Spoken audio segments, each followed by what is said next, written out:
Bill Hedges here, having him join us shortly. My name is Owen C. Cotter. You are watching sci fiction and listening to sci fiction all over the place, putting on Subspace Radio Network, iHeartRadio, episode 59. Everybody's doing well. Got a little hiccup, a little technical error. We're back on track. Waiting on Bill to join us here shortly. We had to restart the stream. We're on second stream now. So everybody's doing good.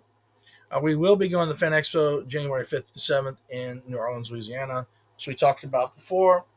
We also will be having more events coming down the road in March. A sip of water there. Possibly May and July and August. And some filming projects we're working on as well. Maybe even, forgot to mention this, maybe even some film festivals.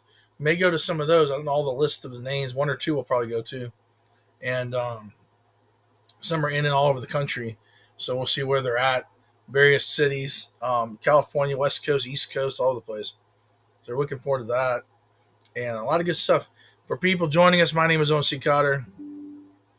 And we have a lot of stuff to go over here. Trying to see if we can get Bill Hedges on here on shortly. He's getting his devices hooked up. I think he's had a little issue.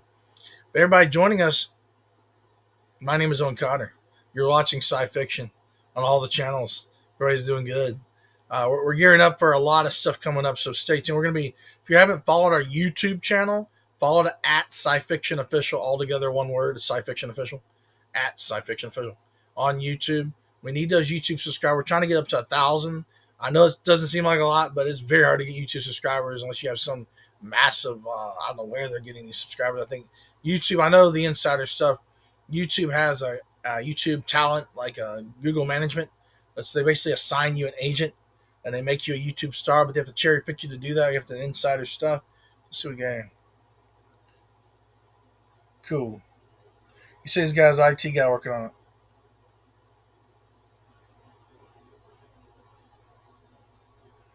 Okay, cool. So he's going to work on that. If we need to reschedule, we can do it tomorrow, or whatever, or text us some technical difficulties. No problem. Wanted to get online. I've been online like a week or two. Wanted to because we re-aired the broadcast from last week before last for Thanksgiving. I wanted to get on and talk to all the fans here on the grid, on the social media grid like Tron. Get the Tron light cycle. Actually, matter of fact, I have a little pin of the Tron light cycle. You pin on your shirt. Got that laying around here somewhere in the desk on the other side. Yeah, we got there's a story about this Star Wars. It's metal. It's heavy too. It was so I was at this like a flea market kind of consignment marketplace, and this guy had a little food court stand with like some drinks, like Frescas, Coca Colas, different drinks and snacks and stuff. I saw this thing hanging there in the corner. I'm like, wow, that's cool. Mike could use that for my backdrop. I love Star Wars and Star Trek too. Pretty much anything Space Odyssey or sci-fi related. So I'm like, how much would he give for $20? I got a drink in $20, and it's all shiny and everything. It's beautiful. It's a very big, heavy metal thing, so it's awesome. So we got that there in the backdrop. I got the sci-fiction logo right there. Touched it. We got our social media pages right down here. Sci-Fiction Official on at Sci-Fiction Official here on YouTube. So follow us here on the YouTube. We need those subscribers. We're putting a lot of content. We also do all of our live streams for people joining us. We do all the live streams on Facebook, YouTube as well, and on Twitter and Twitch. But Twitter is on right now, so everybody's watching us on Twitter too. Oh, it's a chat overlay. Anybody want to comment? We'll bring your comments here on the broadcast. Yeah, doing good. I got these comic books. I want to go when we go to Fan Expo. I want to reach out to some of the indie and comic book creators down there. We have a buddy. I want to bring him on this broadcast. If you're watching, Tim Laddie, you're next. You're going to be on our broadcast soon. I hope to hear from you soon. I want to maybe get him on as next week's guest. Either him or, there's some other secret guests we're working on. I don't know what we're going to do for the 100th episode, but I've got an idea. There's going to be a lot of people we're going to be bringing on, a lot of really great and talented. If you have never heard of Tim Laddie, go to Team Laddie or Tim Laddie on Facebook. He's got his page, his like page. Go to Tim Laddie's page because Tim Laddie has he's an amazing artist. He's worked with IDW for like all the pop culture stuff, Ghostbusters, Ninja Turtles. There's a lot of stuff for those comic books now.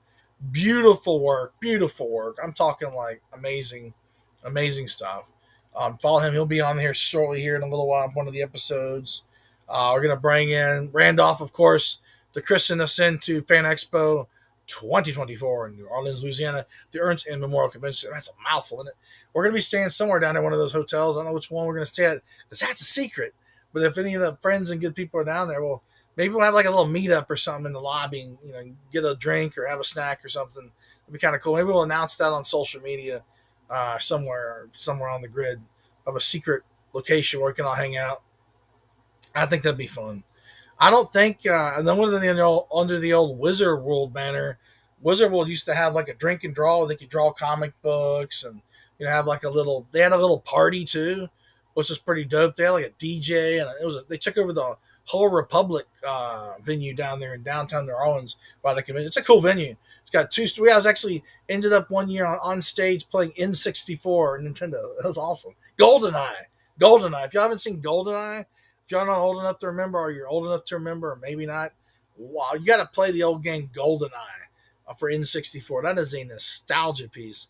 I actually watched Jimmy Fallon get to play that on camera on TV with Pierce Brosnan because it takes place in the Pierce Brosnan James Bond era. So he's James Bond in that era of the GoldenEye game. It's cool. You got this watch and it's got like the little readout with the life and the meters and all that stuff. It's super cool. So yeah, that's a cool game. And they made a remake.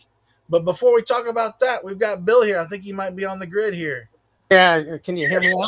Oh, I can hear you now. That's amazing. I got my son as my IT guy. Oh, it's all good. I'm glad we can hear you, man. Are you in the Jupiter too, man? I thought I saw something there. Well, I was heading down there right now. Nice. No, this is gonna be great.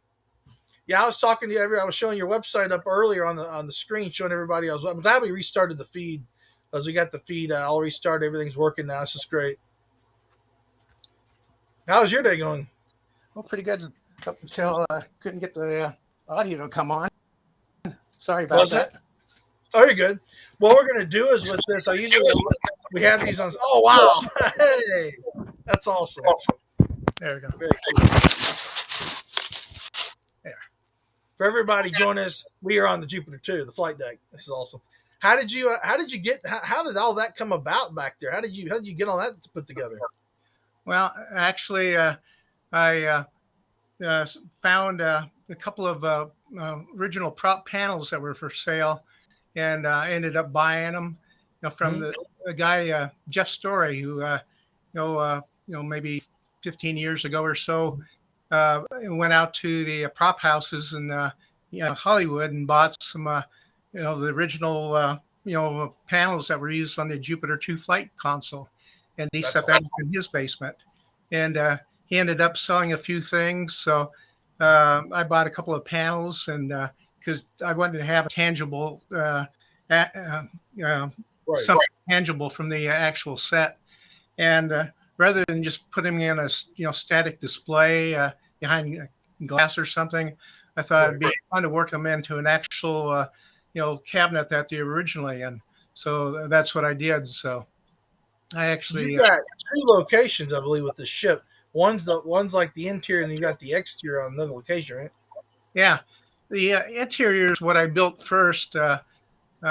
Actually, I was able to get some original blueprints, so I was able to make all the consoles as accurate as I could.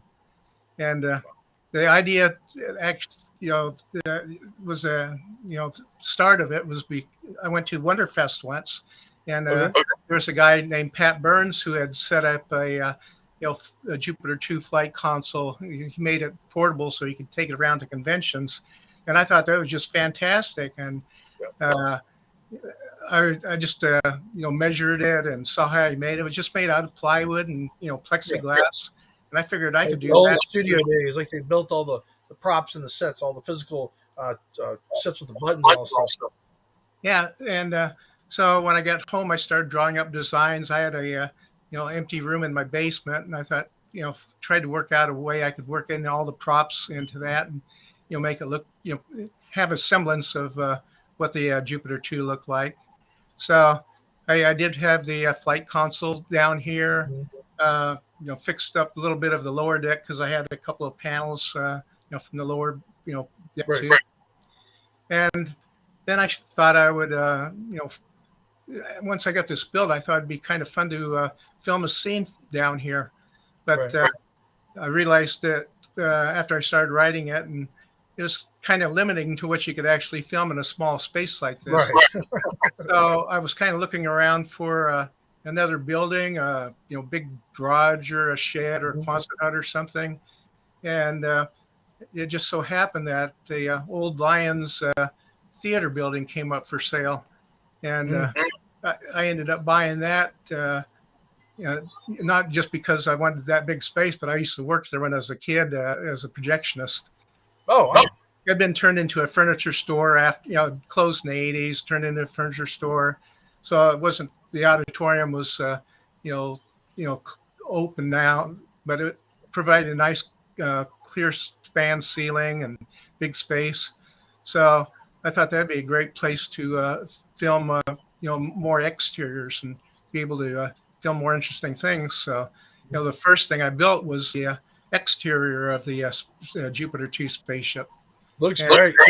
it was just partial, hull too, and a little bit of the interior, but it was meant to be seen mostly from the outside, looking inward rather than looking out. So anytime I want to, Redax behind you, what will they function or do animations? See some blinking in the behind you. in the interior in my basement, everything works. So I probably have like 1,000 lights all over, and all the switches work. Oh, wow. And I can show you a little bit. That's what you got. I don't have some of the stuff on because some of it's a little bit. Oh, there you go. That was an actual panel up there that was from the Jupiter 2, and had more down here. Oh, wow. Yeah, this is another prop that came from the show too. But that's kind of the whole set down here. That's amazing. So when the interior of my set at my studio it's just photographs. It's more of and the knobs don't work or anything. Everything's just fake down there because it doesn't have to look. More of an exterior. Yeah.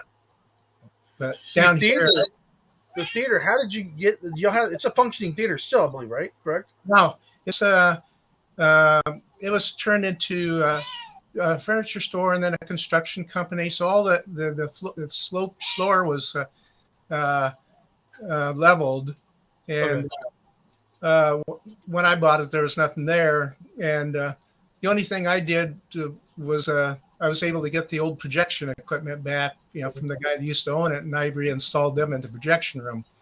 So I thought that'd be kind of cool to fix up the lobby and the projection room the way it used to be. So I actually used the projection room in a movie I just filmed, just this last summer. What kind of movie you do? I know you do a lot of film projects and filming. What's the new movie about? The movie it was a time travel episode. So the projection since they only ran for like 20 minutes and you had to do a changeover. That was like the time lock for the story. And that was no, not that one was for. I guess I used the projectors for another one. I filmed also this year. It was Schrodinger's cat, and I also filmed. You foster animals as well. You mentioned before we started the broadcast. What was that? You said you foster animals and cats. You mentioned before the broadcast. Yeah, you probably heard one of my other cats, but. There was a cat that lost its mother, and I told him I'd foster the kittens for him because you have to feed them, bottle feed them every 3 hours or so. But now they're 8 weeks old. But also while I was fostering, I used the kittens in my. Quickly wrote a scene for them too, because my regular series is called Cosmic Cat, and Right. it's about a space cat, a black space cat. So um, I've done some flashback episodes, and this is going to be an origin episode where the cat was a kitten, and aliens abduct him, and or her, and Nice. that's how the story starts. So I was able to film the kittens down at the studio.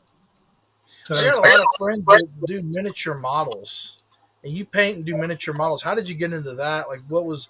I've actually been featured in Model magazine as well. yeah, I started doing dioramas when the pandemic started, because I couldn't do any more filming, and uh, I just had all these figures, lost in space figures and spaceships, and cartons, and they're in the original containers. And I thought, Right. well, why don't I take them out and just have fun with them, play with them, rather than just kind of keep them preserved. And so I thought I'd work them into dioramas, and so that's kind of how it started.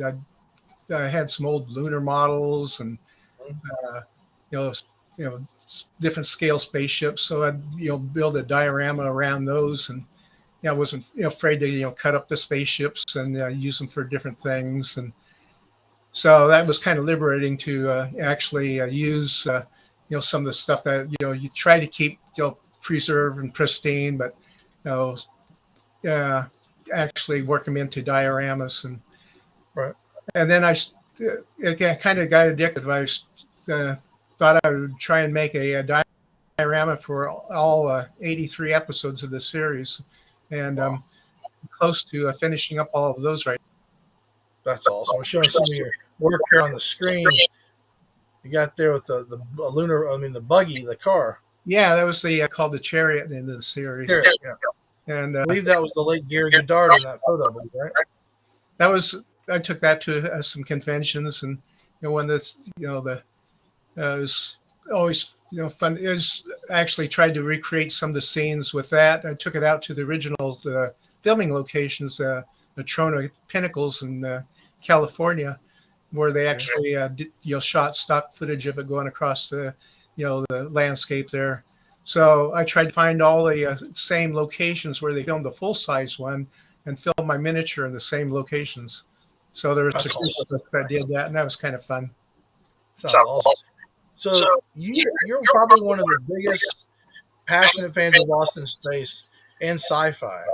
What does sci-fi mean to you? Like, what do you enjoy about the overall essence of it? What does it mean to you? Well, it all started, when I was a kid. When the Lost in Space came out, and then the next year Star Trek. I was just fascinated by those, and I was always interested in astronomy too. But as even before that, my folks got me a little refractor telescope, and I was interested in astronomy and sciences. So Lost in Space and Star Trek checked off all my boxes that I enjoyed. And the thing about the Lost in Space and Star Trek was I like the special effects. So Sure. I always wanted. I got a Super 8 movie camera for my graduation present. So I would try and film special effects with that, and make movies. And they didn't really have much of a story to them, but I just loved filming miniatures and Sure. making models. So that's kind of how that started. So all the greats got started. You got like Ray Harryhausen, all those the famous monsters of Filmland. Yeah, I would do stop frame animations with my brothers, GI Joes, and even with people. That's awesome, man. So like, that was kind of your segue into film production, and now you're still doing film production. Is there any upcoming projects you're working on beyond what you just filmed? Yeah, uh, I have this series. It's going to be run about. I have about 6 more episodes to do to finish it up. So there's a little bit of an arc to it. So But before that, all my filmmaking was really pretty amateurish. It Mhm. wasn't until I actually retired from the post office that with the available equipment that you have anymore in computer editing and Oh yeah, for sure. being able to do special effects, and that's when it really I was able to improve my filmmaking technique. Sure. So It looks great. I mean, I've been watching some of your videos. We've actually been following your channel for a while. We had a little hiccup on our site, and it's a long story, but we got it all rebuilt and back and better than ever. And we wanted to bring you on to talk about all the goodness. Can people tour the theater? Is it open to the public? Is it? It sounds like a museum, right? it's yeah, I always welcome visitors. Um, I have the main studio, which is the theater, but then a couple of years later, the building, smaller building next to it came up for sale, and that's where I Hmm. actually I bought that in case I ever need to expand, and but that's what I use for storing props and displaying my dioramas right now, and The Lost in Space franchise, one of the older, I said predates Star Trek, I believe, right? yeah, Like a years, yeah, it was Lost in Space came out in September '65, and it was yeah, until next year that Star Trek came out. right. And originally, I believe the first season, or maybe the first or two, were in black and white, right? Yes, yeah, Yeah. that was probably my favorite season. It was more of a serious series then, and it got a lot more lighter the next couple of years because of the The characters of that show, the original characters. I mean, you got Doctor Smith, which I thought was hilarious. Supposedly, he had a list. The actor would write puns to say at the robot each week. yeah, that was something funny I enjoyed doing, coming up with different alliteratives for the robot. Who was your favorite character in the show in the original series? Well, I suppose everybody liked to be Will Robinson, Bill Mooney, It's because awesome. He went on to do some other shows. I believe he did Babylon 5. He was in he was in our friend's show Space Command. He was the scientist in that. It was I've even seen that. Check that out. It's pretty cool. oh yeah, Super cool. Um he's been in a he's few movies he's a too. cool guy. I've never met him. I heard some friends have met him. Have Yeah, you he's met him? one of the busiest child actors back in the '60s. He made films for all the sitcoms and drama series on TV back then. Have you seen the new Lost in Space? Not the movie from the 90s, but the new one they did? Yeah, I keep up with all the new versions of it. Very cool. What did you think of the 90s movie? I always liked the 90s movie. It was pretty cool. The '90s movie.